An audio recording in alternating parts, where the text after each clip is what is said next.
आप सभी का नमस्कार हमारे चैनल पाए में। तो आज हम प्रोबेबिलिटी की सीरीज को कंटिन्यू कर रहे हैं और आज प्रोबेबिलिटी का लेक्चर 4 है। तो लेक्चर 3 में मैंने एक क्वेश्चन पे एंड कर दिया था और वो मैंने आप सभी को होमवर्क दिया था, जिसमें क्वेश्चन ये था कि अगर आप 3 कॉइन को टॉस्ट करें तो पॉसिबल आउटकम सारे कितने होंगे। मैंने प्रोबेबिलिटी नहीं पूछा था, मैंने बस पूछा था कि पॉसिबल आउटकम्स कितने होंगे। तो मैंने इसको सोल्यूशन पहले ही लिख रखा है, क्योंकि अगर मैं लिखूं और फिर समझाता तो शायद ये वीडियो लंबी बन जाती, तो इसीलिए मैं पहले ही लिख रखा है। तो सबसे पहले आप देखो, मैंने यहाँ मार्क कर रखा है 3 को। इस 3 को मैंने मार्क कर रखा है कि when 3 coins, मैंने क्यों मार्क कर रखा है अभी मैं बताऊंगा जस्ट। तो उससे पहले मैं आपको यहाँ पे बता देता हूँ when 2 coins, अगर मान लो 2 coins are tossed simultaneously, 2 coins are tossed simultaneously, if this is the case then what will happen।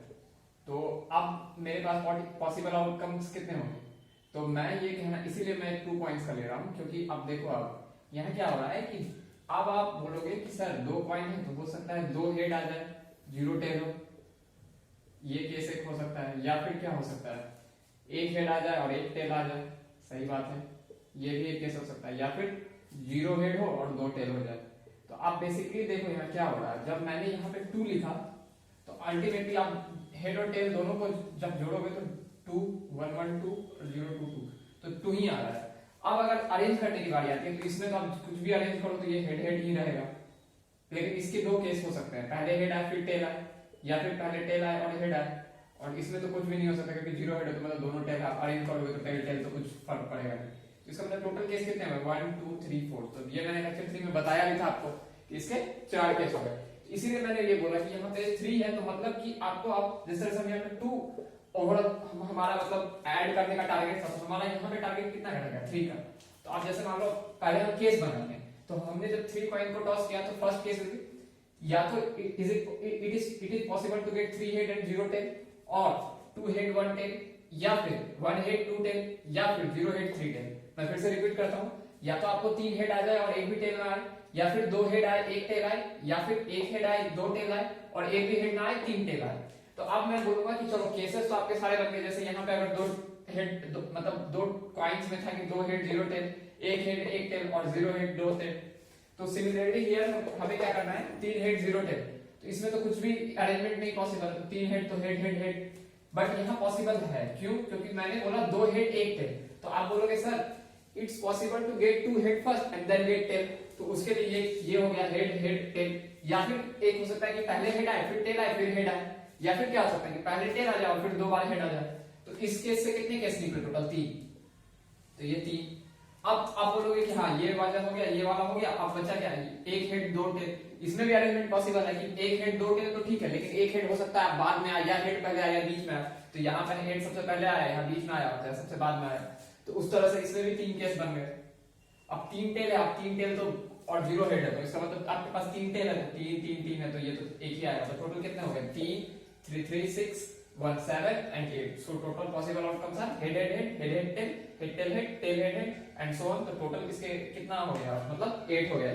तो total number of possible outcomes कितने हो गए 8 हो गए। तो अब आपको यहाँ पे मैंने इसीलिए पॉसिबल आउटकम्स लिया है, क्योंकि एग्जाम में आपका क्या हो जाएगा कि ये क्वेश्चन लिखा हुआ रहेगा, आपसे पॉसिबल आउटकम्स नहीं पूछेगा, इसके बेसिस पे क्वेश्चन फ्रेम होंगे। Suppose they can ask that what is the probability of getting 3 head, तो 3 हेड तो सिर्फ एक ही केस में आया है यहाँ, तो ये तो इजी हो गया, तो ये तो आप 1/8 कर दोगे। लेकिन अगर ये क्वेश्चन पूछ दिए एटलीस्ट 1 हेड, तो एटलीस्ट मैंने लेक्चर 3 में बताया था कि एटलीस्ट मतलब एटलीस्ट 1, तो एटलीस्ट मतलब होता है ग्रेटर देन और इक्वल टू 1, मतलब एटलीस्ट 1 मतलब एटलीस्ट 1 हेड, या फिर वो क्वेश्चन पूछ सकते हैं एटलीस्ट 2 हेड, मतलब अगर ग्रेटर देन और इक्वल टू 2। तो अगर मान लो मैं क्वेश्चन पूछा कि what is the probability when 3 coins are tossed simultaneously and what is the probability of getting at least 2 head, मतलब कि 2 या 2 से ज्यादा हेड आने की प्रोबेबिलिटी। तो 2 या 2 से ज्यादा कहां आया है, इस केस में आया है 2 आया है, ठीक है, इसमें भी आया है, इसमें भी आया है, और इसमें तो नहीं है, एक ही हेड है, इसमें तो है ही नहीं, और इसमें भी है क्योंकि इसमें 3 आया है, मतलब 2 या 2 से ज्यादा। तो कितने केस हो गए 1 2 3 4, तो 4 बाय टोटल आउटकम्स कितने हैं 8, तो कितने हो गए 1/2। तो दीज आर द थिंग्स इसमें पूछे जा सकते हैं। तो डिफरेंट टाइप ऑफ क्वेश्चन को फ्रेम करके आपसे पूछा जा सकता है। तो इसमें मेन कॉन्सेप्ट ये नहीं है कि आप आंसर तो आप निकाले लोगे कि प्रोबेबिलिटी में कैसे हम निकालते हैं number of favourable outcomes upon total number of outcomes, तो वो तो सही है, बट आप अगर आपको ये चीजें ग्रास्प हो गई तो अब बाकी के क्वेश्चन आप खुद से कर सकते हैं, क्योंकि मैंने आपको एटलीस्ट का फंडा बता रखा है। इसमें एटमोस्ट भी आएगा, लेकिन मैं एटमोस्ट को बाद में बताऊंगा, आप एटमोस्ट को खुद से पहले पढ़ो और आगे का उसको क्लियर करो। बट मेन फंडा ये है 3, केसेस को आप कैसे सॉल्व करोगे, ये तो इजी हो जाता है अगर आप मान लो इंस्टिंक्ट में आपके आता रहता है कि अगर मैं नहीं भी बताऊं 2 कॉइंस तो आप बोलोगे हेड हेड है, हेड टेल है, टेल हेड है और टेल टेल है। बट इस केस में आप ऐसे नहीं बोलोगे। इस केस में आपको जैसे यहाँ मैंने बोला 2, तो यहाँ पे भी आपको पता होना चाहिए कि हाँ यहाँ पे ऐड ऑन करोगे तो आप 3 आएगा, तो 3 के लिए 3 0 3 है, 2 + 1 3 है, 1 + 2 3 है, 0 + 3 3 है। तो इस तरह से यहाँ पे 3 है, तो 0 हेड मतलब क्या है, मतलब कि सारा का सारा टेल आ गया। उसी तरह से यहाँ 0 टेल मतलब क्या, तीनों हेड आ गए।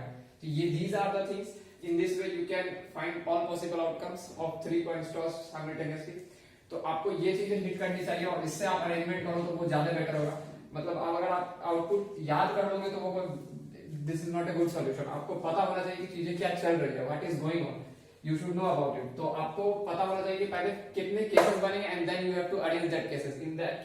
In that way you will get all the possible outcomes, and after finding all possible outcomes nothing will be left in the question and it will be easier for you to give answer of any type of question that will be based on this all possible outcomes when 3 points are tossed simultaneously. So अब मैं आगे का questions को continue करूंगा। तो अभी मैं इसको रब कर देता हूँ। मुझे आशा है कि आप लोगों को समझ में आया होगा। अब मैं और भी आगे क्वेश्चंस लूंगा जिसमें कि मैं आप लोगों को बताऊंगा कि जब आप अगर जैसे मैंने शायद लेक्चर 2 या लेक्चर 3 में बताया भी था कि 8 die when rolls once then what is the probability of getting 1 2 और प्राइम नंबर। तो वहां पे आप सिर्फ एक ही डाई को रोल कर रहे थे, लेकिन अगर आप 2 डाई को एक साथ कर दो तो वहां पे पहले मैं सबसे पहले फिर से आपको पहले पॉसिबल आउटकम बताऊंगा, फिर उसके बाद मैं बताऊंगा कि उस केस में कैसे कैसे प्रोबेबिलिटीज के क्वेश्चन फ्रेम किए जा सकते हैं। तो वो बताऊंगा और आज मैं आपको एटमोस्ट का फंडा भी बताऊंगा। तो तब तक आप इसको अपने दिमाग में रखो और मैं बताता हूँ आपको कि आगे और कैसे कैसे क्वेश्चंस प्रोबेबिलिटी में आपको देखने मिलते हैं। तो मैंने आपको बोला था कि जब मैं आपको 3 कॉइंस टॉस साइमल्टेनियसली हो जाएगा तो उसके बाद मैं आपको बताऊंगा कि जब आप 2 डाइस को आप एक साथ रोल करो तो उस केस में क्या होता है। तो ये क्वेश्चन है कि 2 dice are thrown simultaneously, what is the probability of getting a doublet. और सेकंड क्वेश्चन ये है कि 8 as the sum of 2 numbers that turn up, उसी का पार्ट सेकंड है। तो मुझे अभी पहले आप लोगों को ये बताना है कि इस 2 क्वेश्चन से तो मुझे कुछ लेना देना नहीं है, क्योंकि मैंने बोला 2 डाइस आर थ्रोन साइमल्टेनियसली, तो अब प्रोबेबिलिटी आपसे पूछा जा रहा है। तो मैंने आपको लेक्चर 1 2 3 सब में यही बताया कि प्रोबेबिलिटी में number of favourable outcomes upon total number of possible outcomes. तो यहाँ पे तो मुझे अभी पॉसिबल आउटकम्स ही नहीं बताया। तो how can I find about what we say favorable outcomes. So here we don't know about total possible outcomes, so we can't comment on the favorable outcomes also. तो सबसे पहले हमारा टारगेट है यहाँ पे possible outcomes जितने भी है सबको फाइंड करना। तो अब जब 2 डाइस आर थ्रोन, एक डाइस रहता तो आप तो बोल देते कि हाँ 1 2 3 4 5 और 6 आ रहा है, लेकिन अब 2 है तो हो सकता है आप 2 में क्या हो सकता है, हो सकता है एक डाइस में 1 आ जाए अपर फेस पे, दूसरे में 3 आ जाए, या फिर एक में 1 आ जाए दूसरे में 5 आ जाए, या ये दोनों में 6 आ जाए, कुछ भी हो सकता है, एनीथिंग इज पॉसिबल। तो टोटल इतने कितने केस बनेंगे, तो आप ऐसे करके तो लिख नहीं सकते हो। तो उसका एक ट्रिक होता है, उसका क्या ट्रिक होता है वो मैं आप लोगों के साथ शेयर करने वाला हूँ। और मुझे पता है कि बहुतों को पता भी होगा ये, बट फिर भी आप देख रहे हो तो एक बार देख लो, आपका रिवीजन ही हो जाएगा। तो उसके लिए ये केस है कि आप जैसे मान लो कि 2 डाइस है तो दोनों में रखना है। तो मान लो पहले में 1 आ जाए, दूसरे में भी 1 आ जाए। तो अभी क्या है कि हम इसका एक टेबल बना देंगे ऐसे करके। अब या फिर दूसरे में अब जैसे 1 है तो पहले वाले के लिए 1 फिक्स रखेंगे। अब पहले में 1 1 आ गया, पहले वाले में अभी भी 1 ही है, दूसरे में 2 आ जाए, फिर पहले में 1 ही है 3 आ जाए। अब अप टू 6 तक हम दूसरे वाले को लेकर जाएंगे, पहले वाले में 1 फिक्स है, फिर 1 आ जाए और 4 आ जाए, 1 आ जाए 5 आ जाए, 1 आ जाए 6 आ जाए। तो आप समझ रहे हो इस डायरेक्शन में मेरा डाइस 2 का चेंज हो रहा है, डाइस 2। और इस अभी नीचे आएंगे, जैसे अब यहाँ पे आप नीचे आ गए तो अब क्या होगा, यहाँ 2 आए पहले डाइस में और दूसरे डाइस में क्या आ जाए 1 आ जाए, यहाँ क्या है 2 आ जाए पहले डाइस में और दूसरे डाइस में क्या आ जाए 2 आ जाए। तो आप देख रहे हो यहाँ 1 था यहाँ 2 हो गया। तो इस डायरेक्शन में क्या चेंज हो रहा है, इस डायरेक्शन में डाइस 1 की वैल्यू चेंज हो रही है और इस डायरेक्शन में डाइस 2 की वैल्यू चेंज हो रही है। तो इस डायरेक्शन में पहले 1 आया तो इसमें 1 मेरा फिक्स है कि पहले डाइस की वैल्यू 1 ही रहेगी, लेकिन दूसरे डाइस की चेंज होती रहेगी। अब यहाँ पे जब मैं एक नीचे आया, अब यहाँ से यहाँ आया तो 2, सिमिलरली जब मैं यहाँ आऊँ तो क्या हो जाएगा 3 हो जाएगा, बट यहाँ क्या रहेगा 1 ही रह जाएगा। तो उसी तरह से पहले डाइस इस रो का फिल करते हैं, तो ये पूरा एक हो गया एक रो। तो ऐसे अब टोटल डाइस 1 में कितनी वैल्यू आ सकती है 6 आ सकती है। तो सबसे पहले अभी मैं और इधर भी सिमिलरली 6 आएगा, तो टोटल कितने केस बन जाएंगे 6 × 6 36। ऑल्दो अभी आपको नहीं समझ में आएगा बट मैं आपको फिर से बता दूंगा एक बार फिर से। फिलहाल आप देखो, आप देखते रहो, आपको एट द एंड वो समझ में आ जाएगा। तो ये डाइस 2 चेंज हो रहा है, इधर डाइस 1 चेंज हो रहा है। तो अभी मैं डाइस 1 के 2 के वैल्यू पे हूँ, तो डाइस 1 में 2 आ चुका है, अब डाइस 2 को चेंज कर रहे हैं, 2 2 यहाँ क्या आ जाएगा 2 3, यहाँ क्या आ जाएगा 2 4, यहाँ क्या आ जाएगा 2 5, यहाँ क्या आ जाएगा 2 6। अब हम फिर से, अब मेरा यहाँ हो गया क्योंकि 6 से ज्यादा तो आएगा नहीं, अब हम फिर से चेंज करेंगे यहाँ क्या हो जाएगा 3 1, तो यहाँ क्या हो जाएगा फिर से यहाँ। तो अब जब मैं इधर जा रहा हूँ तो क्या चेंज होगा, डाइस 2 तो 3 2 3 3 3 4 3 5 3 6, तो 6 तक ही रहेगा। अब यहाँ तक हो गया, अब मैं नीचे आ रहा हूँ एक, तो अब क्या चेंज होगा, इस डायरेक्शन में क्या चेंज होता है डाइस 1, तो डाइस 1 चेंज होगा तो 4, अब क्या रहेगा 4 1 4 2 4 3 4 4 4 5 4 6। तो आप देख रहे हो कि ये भी 6 तक जा रहा है, तो सिमिलरली डाइस 1 भी 6 तक ही जाएगा, क्योंकि एट द एंड एक डाइस अगर आप रोल करते हो तो क्या क्या आउटकम रहता है 1 2 अप टू 6, तो इसीलिए दोनों तरफ 6 रहेगा, 6 और 6, तो 6 into 6 का अगर आप एरिया भी निकालो 6 का, तो कितने बनते हैं 36, तो वही हो रहा है यहाँ पे। अगर आप ग्रिड काउंट करोगे 36 होंगे। तो उसी तरह से आप नीचे आए तो 5 1 5 2 5 3 5 4 5 5 5 6। Similarly we have taken one step down again, तो कितना हो जाएगा 6 1 6 2 6 3 6 4 6 5 and 6 6। तो 6 6 इज द फाइनल। क्यों? क्योंकि आप मैक्सिमम पहले डाइस में भी 6 ले सकते हो और दूसरे में भी 6, उससे ज्यादा तो आ नहीं सकता है, नॉट पॉसिबल टू गेट 7 और मोर देन 7, तो 6 तक तो यही है। अब आप जब काउंट करोगे पॉसिबल आउटकम तो कितने होंगे 1 2 3 4 5 6 7 8 9 10 11 12 13 14 15 16 17 18 19 20 21 22 23 24 25 26 27 28 29 30 31 32 33 34 35 36। So 36 is the total possible outcomes, and you don't need to count all the grid. It's much simpler. See, यहां से यहां तक आपका 6 हो गया और यहां से यहां तक 6 हो गया, तो 6 into 6 36। Simple thing.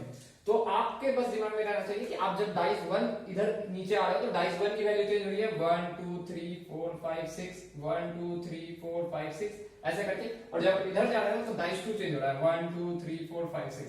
तो पहले बार में क्या हो सकता है 1 1 आ जाए, या फिर डाइस 1 में 1 ही रहे लेकिन 2 आ जाए, या फिर डाइस 1 में 1 ही रहे 3 रहे। तो यही चीज हम यहाँ कर रहे हैं कि हर केस को एक एक बार लिख रहे हैं। पहले हमने डाइस 1 का 1 को फिक्स किया और डाइस 2 का चेंज करते गए, फिर डाइस 1 को 2 किया, फिर बाकी डाइस 2 का चेंज करते गए, फिर डाइस 1 को 3 किया, फिर बाकी डाइस 2 का चेंज करते गए, फिर डाइस 1 को 4 किया, बाकी डाइस 2 का चेंज करते गए। In this way we will get all possible 36 outcomes. तो अब अगर आपने जब 36 आउटकम को आपने पा लिया तो उसके बाद nothing left in this question कि आपसे पूछा जा रहा है डबलेट की क्या प्रोबेबिलिटी होगी। डबलेट मींस कि या तो 1 1 आए 2 2 आए 3 3 आए 4 4 आए 5 5 आए या 6 6 आए, इसको डबलेट कहते हैं, या 7 7 8 8 9 9, दीज आर द डबलेट्स, मतलब दो सिमिलर, तो डबलेट।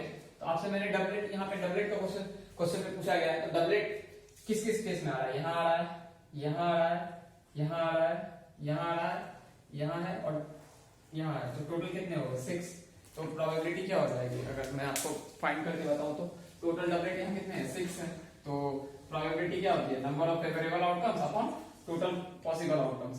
तो टोटल पॉसिबल आउटकम्स कितने हैं 36 है, फेवरेबल आउटकम कितने हो गए 6 हो गए, तो कितने हो गए probability of getting a doublet. तो probability of getting a doublet क्या हो गया 6/36, तो 1/6।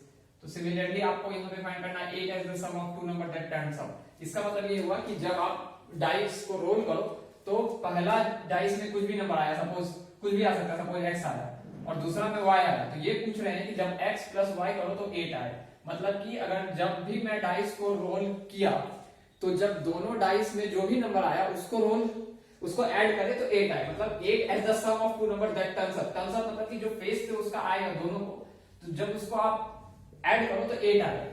तो उतने सारे आपको केस फाइंड करने हैं, तो आपको फाइंड करना है कि जब ऐड करो तो 8 आए, तो 1 + 1 2 ही हो रहा है, नहीं हो पाएगा, ये भी नहीं हो पाएगा, ये भी 4 हो रहा है, 5 हो रहा है, ये भी नहीं पाएगा, ये 7 हो रहा है, नहीं हो पा रहा, यहाँ भी नहीं हो पा रहा, ये भी नहीं, ये भी नहीं, ये भी नहीं, ये भी नहीं, ये हो रहा, तो इसको आप मार्क कर दो ऐसे करके 8। तो एक केस तो यहाँ आ गया, तो आप लिख दो यहाँ पे 2 6 है, चलो ठीक है।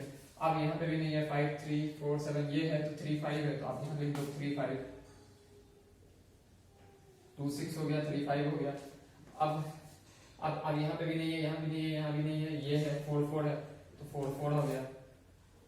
आशा करता हूँ कि आपको समझ में आ रहा होगा, बाकी आप फाइंड कर सकते हो, बट मैं लिख देता हूँ एक ये 5 3 हो गया,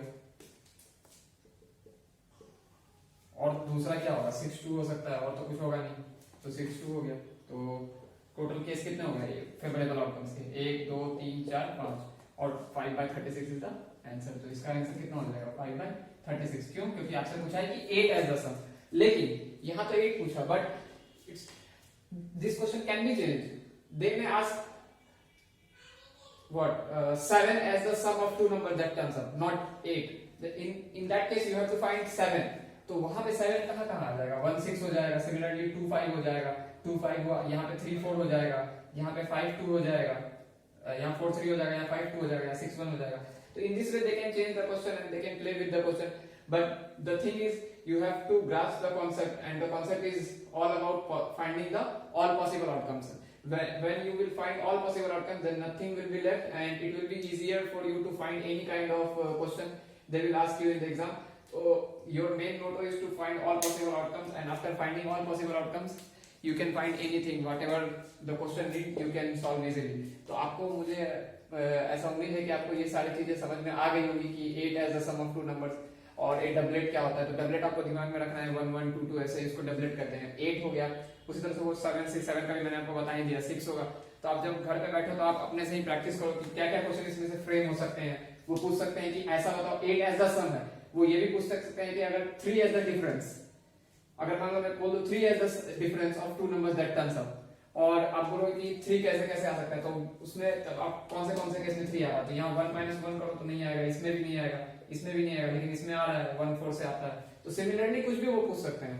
तो इन this way they can play with the question, they can trick you. So these are the things that you have to keep in your mind. तो आशा करता हूँ कि आपको लेक्चर 4 समझ में आया होगा।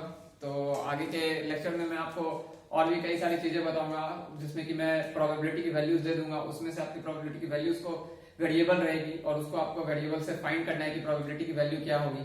तो इस केस में वहां पे आपको वो रहता है कि आप उस वेरिएबल को मानो और कुछ भी वैल्यू, और उस वेरिएबल से उसकी वैल्यू को फाइंड करो। तो these are the thing that you have to आप लोगों को ये सब सारी चीजें समझ में आ गई होगी। तो इस तरह से क्वेश्चंस जो है फ्रेम होते हैं। तो आज के लिए मैं लेक्चर 4 को यहीं तक रखता हूं। तो आगे के लेक्चर में हम जानेंगे और भी सारी चीजों की प्रोबेबिलिटी के बारे में। तो तब तक के लिए आप इन सब चीजों को प्रैक्टिस करते रहो और क्वेश्चंस को वेरी करके देखते रहो। At the end math is all about practising, so keep on practising. तो the more you practise the more you will grasp the concept, so keep on practising. तब तक के लिए आप सभी का धन्यवाद, नमस्कार, और आप लोग सभी अपना ध्यान